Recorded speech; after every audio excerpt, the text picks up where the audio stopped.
ನಾವು ಈಗಿನ ಪಾಪ್ಯುಲೇಷನ್ ಆಧಾರದ ಮೇಲೆ ನಂಬರ್ ಆಫ್ ಸೀಟ್ ಜಾಸ್ತಿ ಮಾಡಿದರೆ ದೇರ್ ಮೇ ಬಿ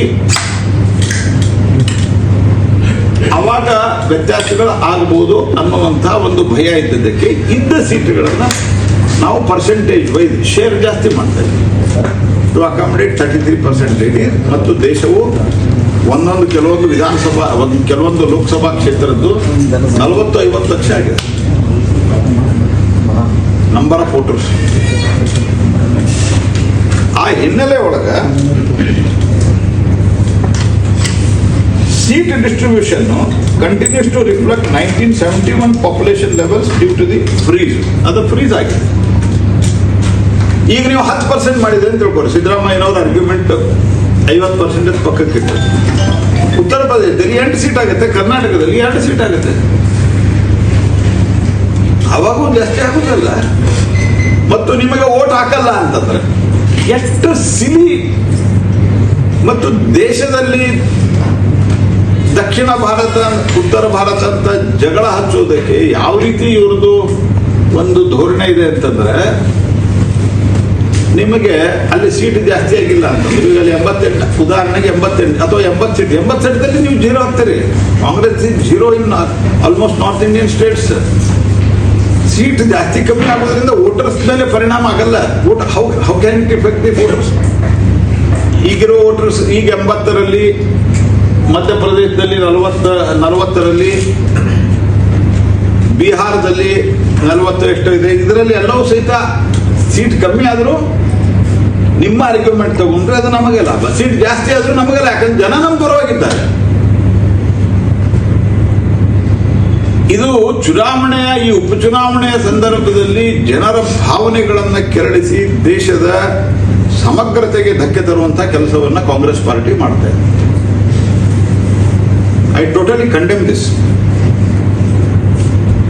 ಹಾಗಾಗಿ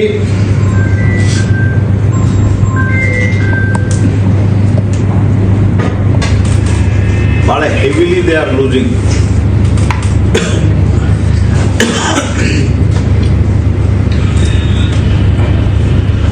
ಸ್ವಲ್ಪ ಅಲ್ಲೆಲ್ಲೇ ಉಸಿರಾಡ್ತಿದ್ರೆ ಕೇರಳದಲ್ಲಿ ಉಸಿರಾಡ್ತಾ ಇದ್ದಾರೆ. ತಮಿಳುನಾಡಿನಲ್ಲಿ 21 ಸೀಟಿಗೆ ಒಂದು ಕಾಲದಲ್ಲಿ ಇಡೀ ತಮಿಳುನಾಡಿನಲ್ಲಿ ಆಡಳಿತವನ್ನು ಮಾಡಿದವರು ಕಾಂಗ್ರೆಸ್ ಪಾರ್ಟಿಯವರು. ಅಲ್ಲಿ 21 ಸೀಟಿಗೆ ಸ್ಟಾಲಿನ್ ಅವರ ಕೈ ಹಿಡ್ಕೊಂಡು ಹೋಗುವಂತ ಒಂದು ದುಸ್ಥಿತಿಯಲ್ಲಿ ಕಾಂಗ್ರೆಸ್ ಪಾರ್ಟಿ ಇದೆ. ಇದೆಲ್ಲದಕ್ಕೂ ಕಾರಣ ಕಾಂಗ್ರೆಸ್ ಪಾರ್ಟಿಯ ಭ್ರಷ್ಟಾಚಾರ, ದುರಾಡಳಿತ ಮತ್ತು ವಂಶವಾದ.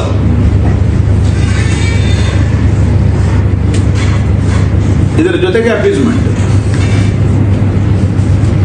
ಅಪೀಸ್ಮೆಂಟದ ಒಂದು ಪರಾಕಾಷ್ಠೆ ನೀವಿಲ್ಲಿ ದಾವಣಗೆರೆಯಲ್ಲಿ ನೋಡ್ಬೋದು.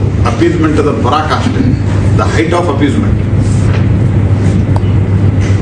ಕಾರ್ತೀಕ ದೀಪವನ್ನು ಹಚ್ಚಬೇಕು ಅಂತ ಹೇಳ್ಕೊಂಡು ಹೈಕೋರ್ಟ್ ಸುಪ್ರೀಂ ಕೋರ್ಟ್ ಆರ್ಡರ್ ಕೊಟ್ಟ ನಂತರ ಆ ಹೈಕೋರ್ಟ್ ನ್ಯಾಯಾಧೀಶರ ವಿರುದ್ಧವಾಗಿ ಇಂಪೀಚ್ಮೆಂಟ್ ಮೋಷನ್ ತಂದಂತ, ಸಹಿ ಮಾಡಿದಂತ ಒಬ್ಬ ಜಡ್ಜಿನ ಬಗ್ಗೆ, ಇಂಪೀಚ್ಮೆಂಟ್ ಮೋಷನ್ ಇದೆ ಎಕ್ಸ್ಟ್ರಾರ್ಡಿನರಿ. ಇವತ್ತಿನ ತನಕ ಯಾರು ಇಂಪೀಚ್ಮೆಂಟ್ ಆಗಿಲ್ಲ. Impeachment is an extraordinary action. ಆ ಇಂಪೀಚ್ಮೆಂಟ್ ಮೋಷನ್ಗೆ ಅಲ್ಲಿಯ ಮುಸಲ್ಮಾನರಿಗೆ ತುಷ್ಟೀಕರಣಗೊಳಿಸಲಿಕ್ಕೆ ಸಹಿ ಮಾಡಿದಂಥವ್ರು ಇಲ್ಲಿ ಕ್ಯಾಂಡಿಡೇಟ್, ಸಂಸದರ ಮಗ. ಹೈಟ್ ಆಫ್ ಅಪೀಸ್ಮೆಂಟ್ ಇದೆ. ದೇವಸ್ಥಾನದ ದೀಪ ಹರಿಸೋದು, ಮಸೀದಿಗೆ ದೀಪ ಹಚ್ಚೋದು. ಆ ಮಸೀದಿಗೆ ಹಚ್ಚಬೇಡ ಅಂತ ಹೇಳೋದಿಲ್ಲ, ದೇವಸ್ಥಾನಕ್ಕೆ ಹಾರಿಸ್ಲಿಕ್ಕೆ ಹೋಗ್ತದೆ ನೀವು. ಇದು ಅಪೀಸ್ಮೆಂಟಿನ ಉಳಿದ ಎಲ್ಲ ಸಂಗತಿಗಳ ಅಪೀಸ್ಮೆಂಟ್ ಬಗ್ಗೆ ನಾ ಕಾಂಗ್ರೆಸ್ ಡಿಟೇಲಿಗೆ ಹೋಗಕ್ಕೆ ಹೋಗಲ್ಲ. ಎರಡನೇದ್ದು,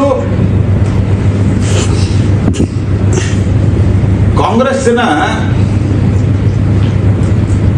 ದೇಶದಲ್ಲಿರ್ಬೋದು, ಕರ್ನಾಟಕದಲ್ಲಿ ಈ ವಿಶೇಷವಾಗಿ ಈ ಕ್ಷೇತ್ರದಲ್ಲಿ ನಾನು ದಾವಣಗೆರೆಯ ಜನತೆಗೆ ಒಂದು ಮನವಿ ಮಾಡಲಿಕ್ಕೆ ಬಯಸ್ತೇನೆ. ಮನೆಯಲ್ಲಿ ಇವರ ತಾತ ಇದ್ದಾಗ ಅವರು MLA ಮಂತ್ರಿ, ಈಗ ಮಗ MLA ಮಂತ್ರಿ, ಅವರ ಹೆಂಡತಿ ಧರ್ಮಪತ್ನಿ MP. ಈಗ ಇವ್ರ ಮಗ MLA ಆದ ಅಂತಂದ್ರೆ ದಾವಣಗೆರೆಯ ಅಕ್ಕಪಕ್ಕದಲ್ಲಿ ಇನ್ನು ಬೇರೆ ಕ್ಷೇತ್ರಗಳನ್ನ ಹುಡುಕಿ ಇನ್ನು ಉಳಿದ ಫ್ಯಾಮಿಲಿ ಒಳಗೆ ಯಾರಿದ್ದಾರೆ ಅವರಿಗೆಲ್ಲ ಕೊಟ್ಟು MLA MLC ಕೊಟ್ಟು ಇಡೀ ದಾವಣಗೆರೆಯನ್ನ ಕಬ್ಜಾ ಮಾಡ್ಕೊಳ್ತಾರೆ. ನಾನು ಜನರಿಗೆ ಇದನ್ನ ಅತ್ಯಂತ ಸೂಕ್ಷ್ಮವಾಗಿ ಎಚ್ಚರಿಕೆ ಕೊಡ್ಲಿಕ್ಕೆ ಅಥವಾ ಒಂದು ಅವರಿಗೆ ಇದರ ಬ್ಯಾಕ್ಗ್ರೌಂಡ್ ಏನಿದೆ, ಈ ಹುಡುಗ ಗೆದ್ದರೆ ಇದೆ ಸ್ಮಾಲ್ ಬಾಯ್, 40 ವರ್ಷ ಅಂತೂ ಕಾಂಗ್ರೆಸ್ನಿಂದ ಬೇರೆಯವ್ರು ಟಿಕೆಟ್ ಕೊಡೋದಿಲ್ಲ. ಬಿಜೆಪಿಯವರು ನಾವು ಈ ಸದ್ಯನ ಸೋಲಿಸ್ತೀವಿ, ಮುಂದೂ ಬಿಜೆಪಿ ಅವ್ರಿಗೆ ನಾವು ಫೈಟ್ ಅನ್ನ ಕೊಡ್ತೀವಿ. ಆದ್ರೆ ಒಂದ್ ಸರ್ತೆ ಅಕಸ್ಮಾತ್ ಅವ್ರು ಗೆದ್ರೆ ಇಲ್ಲಿ ಎಸ್ಟಾಬ್ಲಿಷ್ ಆದ್ರೆ ಒಂದು ಗೆಲ್ಲಿ ಸೋಲಿ ಅವ್ರ ಮನೆಗೆ 2 ಟಿಕೆಟ್, ಒಂದು MP ಟಿಕೆಟ್. ಕಾಂಗ್ರೆಸ್ ಪಾರ್ಟಿ ಏನು ಅಹಿಂದ ಮಾತಾಡ್ತದಲ್ಲ, ಬಾಗಲಕೋಟೆಯೊಳಗೆ ಅಹಿಂದ, ಇಲ್ಲಿ ಗೋವಿಂದ ಇವ್ರದ್ದು ಲೆಕ್ಕ.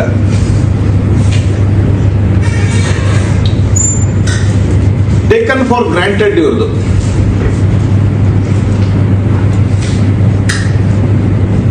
ಇಲ್ಲಿ ಯಾರು ಸಮರ್ಥರಿರ್ಲಿಲ್ವಾ ಕಾಂಗ್ರೆಸ್ ಕಾರ್ಯಕರ್ತರಲ್ಲಿ?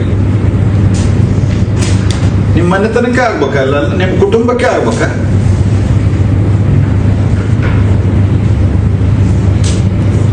ಯಾವ ರೀತಿ ಸೋನಿಯಾ ಗಾಂಧಿ ಅವರ ಮನೆಯಲ್ಲಿ ಸೋನಿಯಾ ಗಾಂಧಿ, ರಾಹುಲ್ ಗಾಂಧಿ, ಪ್ರಿಯಾಂಕಾ ಗಾಂಧಿ 3 ಜನ MP ಇದ್ದಾರೆ. ಈಗ ಆ ಪ್ರಿಯಾಂಕಾ ಅವ್ರ ಮಗಗೆಲ್ಲೋ ಸೀಟ್ ಹುಡುಕ್ತಾ ಇದ್ದಾರೆ. ಇನ್ನು ಸ್ವಲ್ಪ ದಿವಸಕ್ಕೆ 25 ಆಗ್ತದೆ. ಪ್ರಿಯಾಂಕಾ ವಾದ್ರಾನ್ ಮಗನಿಗೆ ಒಂದು ಸೀಟ್ ಕೊಡೋರಿದ್ದಾರೆ. ಇಲ್ಲೇ ಈಗ ಇವರು 3 ಮಂದಿ, 3 ಜನ ಒಂದೇ ಕುಟುಂಬದವರು ಇನ್ನೊಬ್ಬರು ಹುಡುಕ್ತಾ ಇದ್ದಾರೆ. ಕ್ಷೇತ್ರ ಹುಡುಕ್ತಾರೆ ಅಕ್ಕಪಕ್ಕದಲ್ಲಿ. ಯಾಕಂದ್ರೆ ದುಡ್ಡಿದೆ, ಭ್ರಷ್ಟಾಚಾರದ್ದು ದುಡ್ಡಿದೆ, ಇಷ್ಟು ವರ್ಷಗಳ ಕಾಲ ಗಳಿಸಿದ್ದು ಇದೆ. ಹೀಗಾಗಿ ದುಡ್ಡಿನ ಬಲದಿಂದ ಇಲ್ಲಿನ ಪ್ರಜಾಪ್ರಭುತ್ವವನ್ನು ನಿರ್ನಾಮ ಮಾಡಕ್ ಹೊರಟಿದ್ದಾರೆ ಅನ್ನೋದು ಜನ ಗಮನಿಸಬೇಕು. People have to very seriously, ಜನರಿಗೆ ಇದನ್ನು ಬಹಳ ಗಂಭೀರವಾಗಿ ವಿಚಾರ ಮಾಡಬೇಕನ್ನುವಂತಹ ವಿನಂತಿ ಪೂರ್ವಕ ಆಗ್ರಹವನ್ನು ನಾನು ಮಾಡ್ತೇನೆ. What is this? ಪ್ರಜಾಪ್ರಭುತ್ವನೇ ಇದೆ.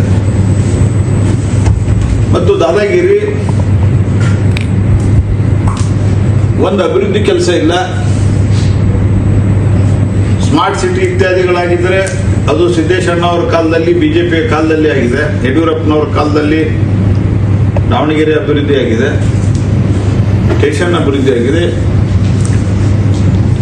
ತಮ್ಮ ಉದ್ಯೋಗವನ್ನು ಬೆಳೆಸಲಿಕ್ಕೆ ತಮ್ಮ ಕುಟುಂಬದಲ್ಲಿ ಅಧಿಕಾರದ ಕೇಂದ್ರೀಕರಣ ನಡೀತಾ ಇರೋದು ಪ್ರಜಾಪ್ರಭುತ್ವಕ್ಕೆ ಅಪಾಯಕಾರಿ. It is dangerous to the democracy.